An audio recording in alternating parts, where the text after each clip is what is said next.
In these 5 years, my principal responsibility was to function as the guardian of the Constitution. As I had said on oath, I strive to preserve, protect, and defend our Constitution, not just in word, but also in spirit. Honorable members, if I claim I am the creation of this Parliament, perhaps it will not be treated as immodesty. This Parliament created as an individual my political outlook and persona, which has been shaped by this temple of democracy. Bear with me if I feel nostalgic and indulge myself by going back to the past. Fellow members, my career as a parliamentarian was no doubt mentored by Srimati Indira Gandhi. Her steely determination, clarity of thought, and decisive actions made her a towering personality. She never hesitated to call a spade a spade.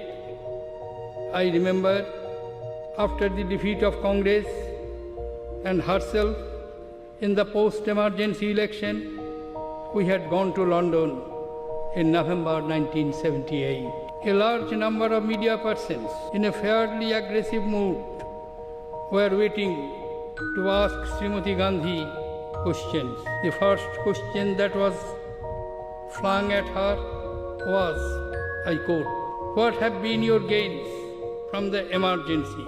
Indira Gandhi replied, "In those 21 months, we comprehensively managed to alienate all sections of Indian people." There was a broad silence for a moment, followed by huge laughter, and thereafter there was no question in the waiting room of Heathrow Airport, and the media persons just melted away.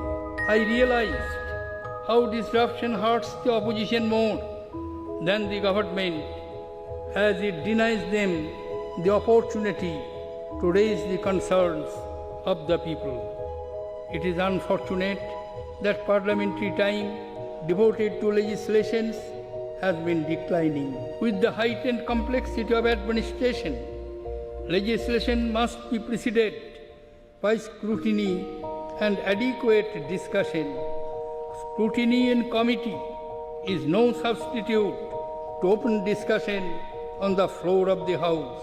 I am firm in the opinion that the ordinance route should be used only in compelling circumstances, and there should be no recourse to ordinance on monetary matters. Ordinance routes should not be taken on matters which are being considered or have been introduced in the House or a committee of the House. Honorable members, the recent passage of Goods and Service Tax and its launch on 1st July is a shining example of cooperative federalism and speaks volumes for the maturity of Indian Parliament.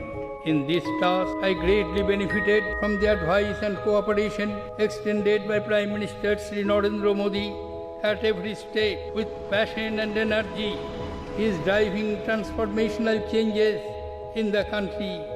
I will carry with me fond memories of our association and his warm and courteous behavior to me. To be a part of this system is a unique experience, and I am grateful to the people of this great country for giving me this opportunity.